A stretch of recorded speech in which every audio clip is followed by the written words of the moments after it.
Pass it right there, first one with the plaque.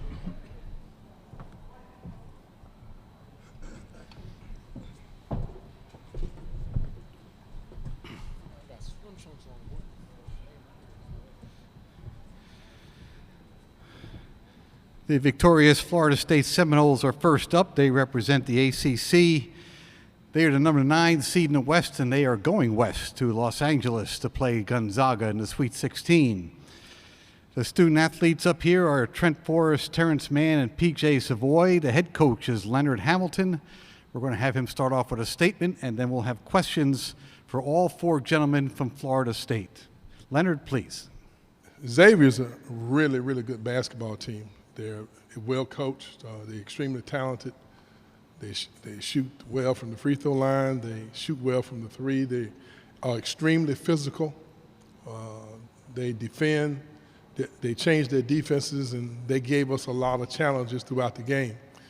But I was especially proud of our players because the body language, the mannerisms, their level of communication when they came out of with each time out, they never showed any lack of confidence that we couldn't win the basketball game. As a matter of fact, during those moments where it appeared to be more challenging, they were challenging each other in an extremely aggressive way in each other's face with a lot more determined attitude. And I think our poise down the stretch and our determined attitude, and obviously the leadership that Phil and Trent and Terrence gave us, and PJ came in and made some big shots for us down the stretch there. Everybody contributed. They have this saying that they're 18 strong, and I thought each time we came to those moments where we were, it was a timeout, I could hear all of them getting closer and closer together. And in closing, I think that the challenge that we faced last year obviously was a time of learning and growing.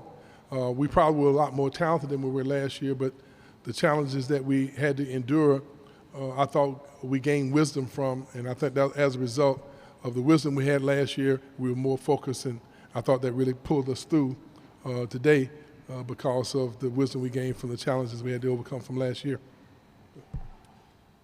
Questions for any of the 4 gentlemen up here. We'll start back left-hand side. Thank you. PJ, on your go-ahead 3, it looked like you hesitated for a second. Can you kind of maybe take us through that sequence there? When Trent had threw me the ball, I did hesitate just to see what the defender was going to do, and I seen he backed up and let it fly.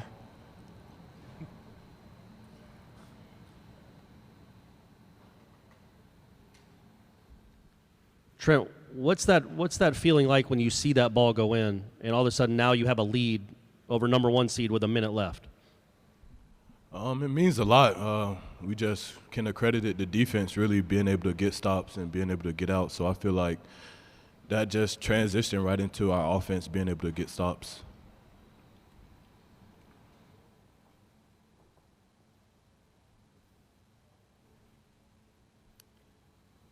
Back on the aisle. Thank you.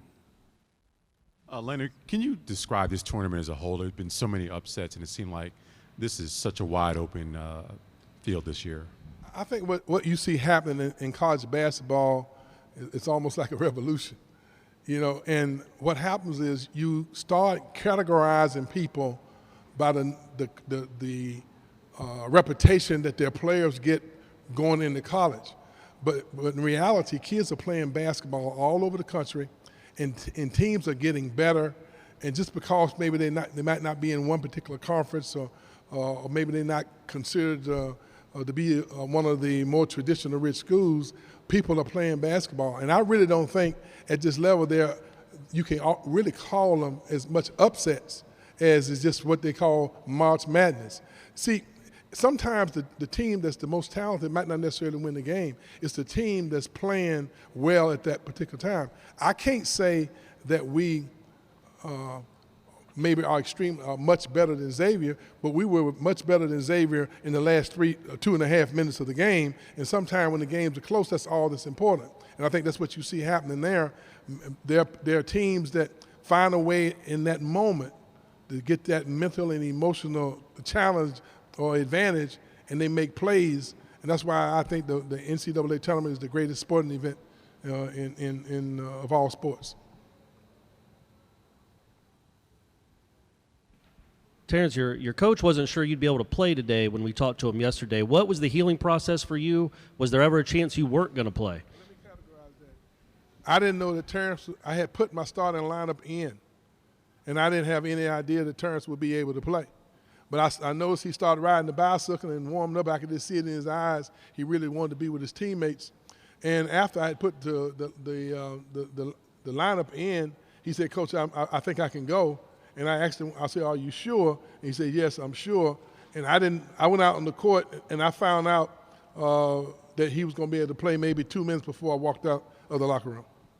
Go ahead, Terrence. Yeah, I just did a lot of stretching, a lot of ice, stayed off of it. And I honestly didn't know if I'd have been ready. And, I saw it in my teammates. I wanted to be with them like he said, and I wanted to play. So I just played on it, and I got through it. And this is for the players. When as the game tightened up at the end, did you sense that Xavier was tightened up as well? Did you sense anything with the way they played? We'll start with PJ and come to the left. PJ, Terrence, Trent. I feel like everybody on the court tightened up. It's just the instincts of basketball. When the game gets close, everybody wants to win. So that's just the nature of the game.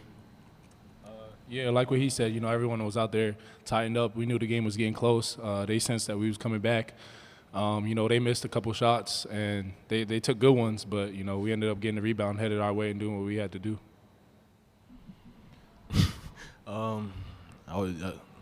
They kind of said it all. We just, at that time, it was just two good teams playing really good basketball, and I feel like, kind of like Coach Ham said, at that time we just were playing a little bit better than them and were able to get the stops that we needed.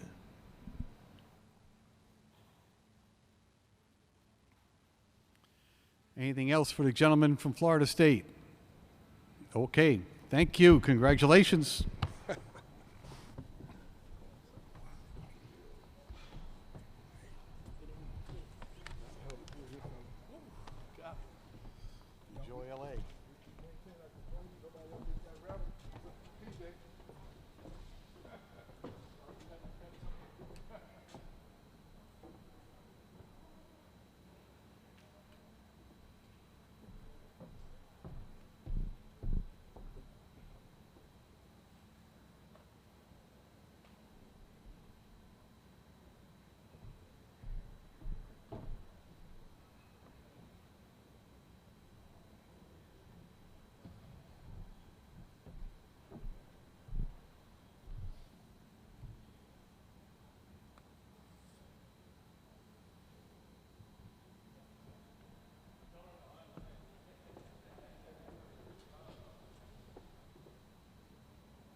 Xavier Musketeers are with us now. Head coach Chris Mack is also with J.P. Makura and Paul Scruggs. We're going to ask Chris to start off with a statement on this game, and then we'll go to questions for all three gentlemen on the dais. Chris, please.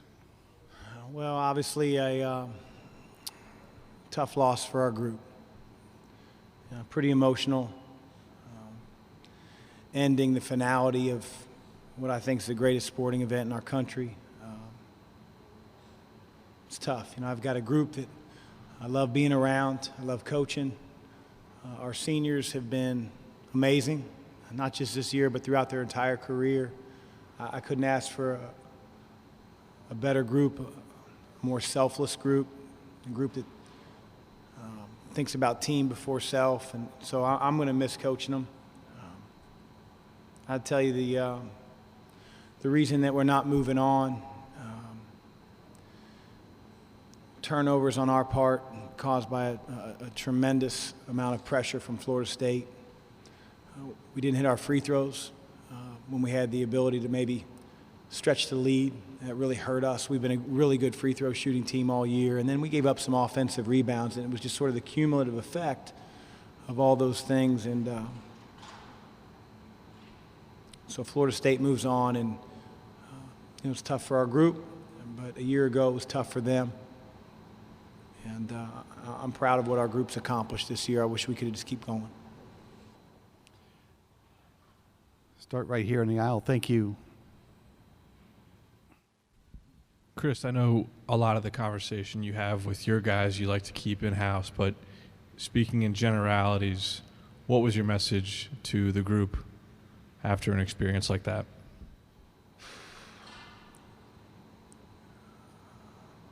I told them I loved them. I loved coaching them. I felt bad for them. Wish I could have done more, to earn the right to keep playing. My high school coach, the late Dick Burning, said no matter how bad you feel, the sun's going to shine tomorrow.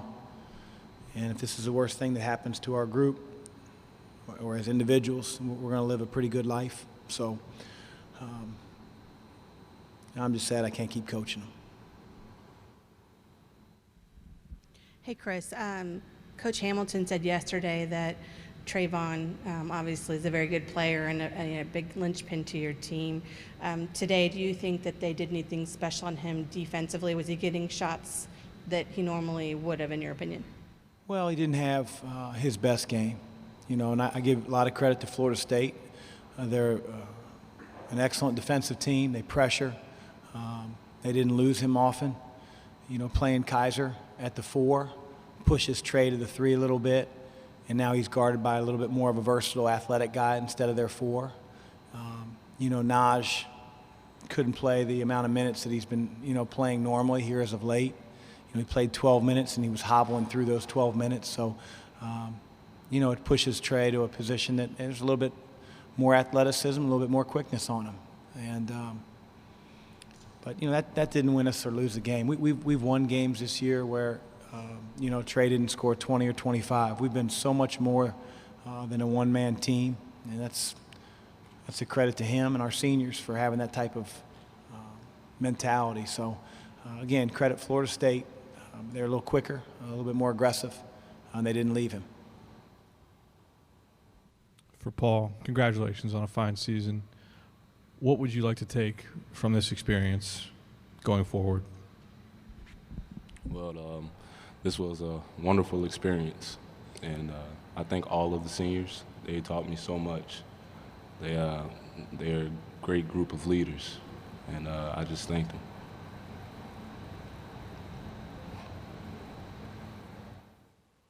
JP, obviously you couldn't be on the floor after you fouled out, but if you could be in your teammates' ears as the game was kind of winding down, what would you have told them in those big moments?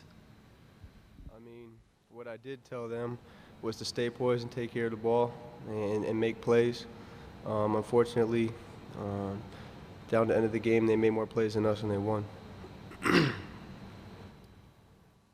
Chris, with 21.6 seconds left, I believe, they're up 73-70. You guys get the ball.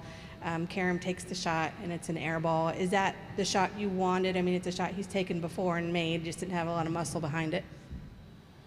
Yeah, we had two plays. In essence, Florida State does a really good job of denying. And so as Quentin brought the ball up, it was hard for Paul to necessarily get open to run the play that we wanted to, which would have resulted in a quick 2. We had made the decision with 21 seconds that if we could score in 8 to 10 seconds and cut it to 1, had a timeout, we could implement a press, put a little pressure on them to maybe turn the ball over, or at the very least foul them and have them go to the free throw line. And then if they made both free throws, we'd be in the same situation with a little less time. And we had given them the second play, which was for a 3, knowing that their 5-man was probably going to flat hedge on that middle ball screen. So we got a really clean look. And disappointed for Karam. If you followed our program, he's made so many of those plays all year. So it's one shot. I think if you look at the stat sheet, we missed 26 shots. So if we make it some of the other ones, that one's not under the microscope as much. So it was the best that we can do in that circumstance, and we would run it again if we had that opportunity. Going back to the first half, you guys, I think, went 9 minutes without a field goal. What was it about them that was keeping you on your heels? Was it their physicality? Well, I think it's twofold. Number one, my 2 best players, my 2 best scorers, 2 of my better playmakers had 2 fouls for the majority of the first half. And I elected to still play them at times, but certainly not, all through the first half. And, it makes it tough. We got 2 shot makers, 2 guys that have been in key moments, and not that they're the only guys that can score, but it alters what we're running. Again, Najee was out as well, so it was tougher for us to score. And you add the fact that we're playing a tremendous defensive team with length and athleticism and quickness. So we survived scoreless droughts before. I mean, we did just fine. We got right back in the game, took the lead. It was the missed free throws, the offensive rebounds, and the turnovers down the stretch that prevented us from playing next Thursday. Anything else? Yes, go here and then here. We have about 5 minutes left. JP, did you feel like tonight that the floor was wet? And I ask that because just watching games since Friday, it seems like players have slipped on it. Didn't know how you felt about it, if it bothered you tonight. No, it didn't bother me at all. It was just fine. Coach, with the seniors you guys are losing, is this the end of an era for Xavier basketball, and how do you guys move forward? That's a bad question to ask me. Trayvon Blewett and JP McCura era. Is that fair to say? 2 really good players. I mean, I don't know how much you followed our program, but Byron Larkin graduated, David West graduated, Trayvon Blewett's going to graduate, James Posey graduated. We've graduated 105 straight seniors. So, if you think our program's fallen off a cliff, you haven't followed Xavier basketball very long. And then will your expectations for next year be the same that they were this season? To ask me about next season, what our expectations are, I think that'd be unfair to Team 96, the group I'm coaching. Okay, gentlemen, thank you very much.